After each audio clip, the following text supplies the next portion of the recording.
प्रभु के नाम की स्तुति हो। Praise the Lord. मेरे प्रिय भाई और बहनों, प्रभु आपको बहुतायत से आशीष दे।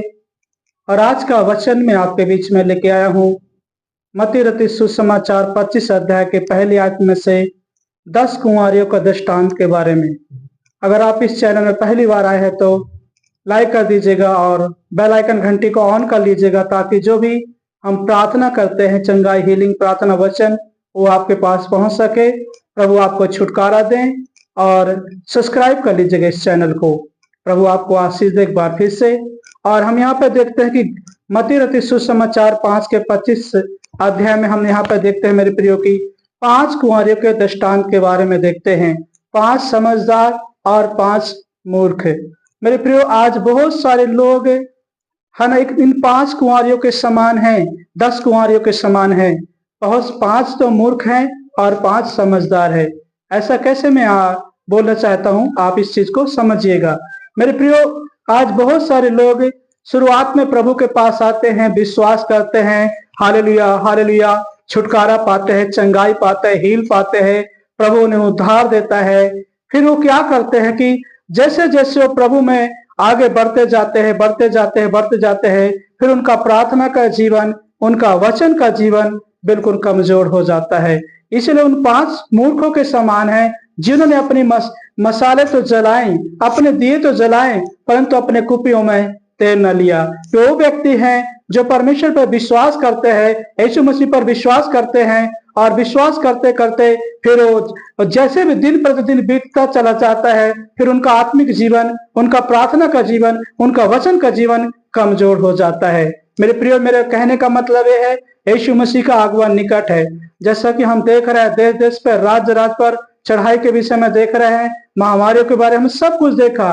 प्रभु का वचन कहते कि मानो मैं दौरे पे हूँ, इसलिए आने ही वाला हूँ। इसलिए तुम उसके समान बनो जो परदेश जाते समय अपने अपने क्या नाम से सेवकों को कुछ काम 2 तोड़े देके काम ठहरा गया, फिर आके लेखा लेने लग गया। कि तो सेवकों ने बोला कि हे प्रभु, आपने जो 2 तोड़े दिए थे उसमें से 5 तोड़े और कमाए।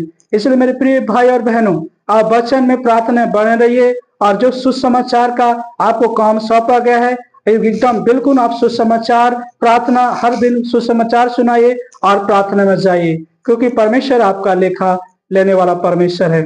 मेरे प्रियो, इसलिए अपना यहाँ पे 5 कुंवारियों के समान जो मूर्ख लोग हैं उनके समान मत बनिए। इसलिए जागते रहिए, प्रार्थना करते रहिए और वचन को हर दिन पढ़िए। इसलिए उन 5 बुद्धिमान कौन है, यहाँ पे लिखा है ना, यहाँ पे लिखा है, और यहाँ पे लिखा है, मैं पढ़ूंगा कि जब वे मोल लेने के जा रही थी तो दूल्हा आ पहुंचा और तैयारी थी, तो उसके विवाह के घर में चली गई और दूल्हा और द्वार बंद कर दे। इसके बाद वे दूसरी कुंवारियां आकर कहने लगी, हे स्वामी, हमारे लिए द्वार खोल दे। उसने उत्तर दिया, मैं तुमसे सच कहता हूँ कि मैं तुम्हें नहीं जानता। इसलिए जागते रहो, क्योंकि तुम नहीं जानते कि वो घड़ी कब आ पहुंचेगी। इसलिए आप वचन पढ़ते रहिए, प्रार्थना करते रहिए और अपने विश्वास को बनाए रखिए कि मैं उन अच्छे बुद्धिमान व्यक्ति के समान बनिए, उन 5 कुंवारियों के समान बनिए, जिन्होंने अपने मसाले जलाई, अपने दिए तो जलाए और अपने दिए में, अपने कुपियों में तेल भी रखा। मेरे प्रियो, उन मनुष्यों को दर्शाता है जो आज विश्वास कर लिए हैं, वचन पढ़ रहे हैं, प्रार्थना कर रहे हैं, हर प्रतिदिन प्रभु की उपस्थिति में है और वचन के अनुसार से अपना जीवन जी रहे हैं। वो 5 बुद्धिमान मनुष्य के समान, वो कुंवारियों के समान है वो मनुष्य, चाहे हमारे भाई हो चाहे हमारे बहन हो। इसलिए मेरे प्रियो, आप सोते मत रहिए, जागते मत, जागिए, आत्मा में जागिए, हर दिन वचन पढ़िए, प्रार्थना कीजिए और परमेश्वर की आग बन जाइए और सुसमाचार सुनाते बढ़ते चले जाइए। इस वचन के द्वारा प्रभु आपको आशीष दे, आप बुद्धिमान व्यक्ति बनिए, क्योंकि आप अपने बुलाए जाने को तो सोचिए। न आप सुंदर थे, ना बहुत अच्छे काम करते थे, या फिर आप धर्म के काम करते थे, या लोगों को, गरीबों को खिलाते थे, या लोगों को कपड़ा पहनाते थे, उससे आपका उद्धार नहीं हुआ। जब आप पापी ही थे तो यीशु मसीह संसार में आया और आपके पापों के लिए अपने आप को पलवरे क्रूस पर दे दिया। इसलिए आप बने रहिए प्रार्थना और वचन में, अपने बुलाए जाने के लिए पवित्र कीजिए कि प्रभु ने आपको इस संसार से अलग किया है और अनंत जीवन के लिए बुलाया है। इसलिए आप बढ़ते जाइए, प्रार्थना और वचन में बढ़ते चले जाइए। इसलिए रोमियो 8 के उसमें पहली आयत में लिखा कि अतः जो यीशु मसीह पर है उन पर दंड की आज्ञा नहीं होती, क्योंकि वो शरीर आत्मा के अनुसार से चलते हैं। लेकिन दंड की आज्ञा किनको होती है? जो आत्मा के अनुसार से नहीं चलते, शरीर की अभिलाषाओं को पूरी करते हैं, उनको दंड की आज्ञा है। इस वचन के द्वारा प्रभु आपको आशीष दे। मैं आपके लिए प्रार्थना करूंगा। आइए।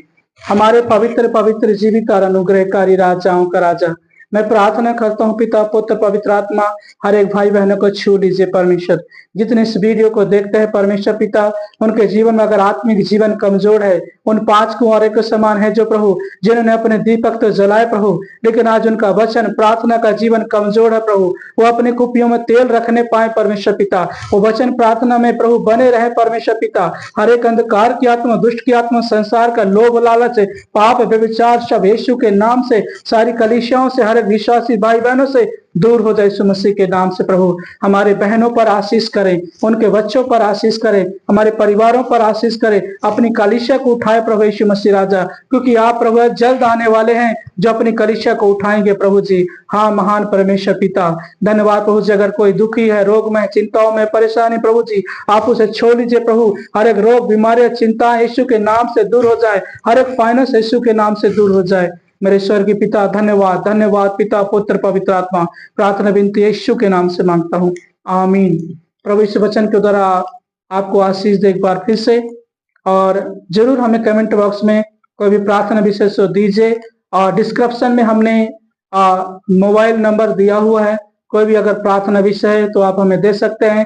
अगर अर्जेंटली प्रार्थना करवाएं तो उसमें भी आप करवा सकते हैं। डिस्क्रिप्शन में चैनल के मोबाइल नंबर दिया हुआ है। Thank you.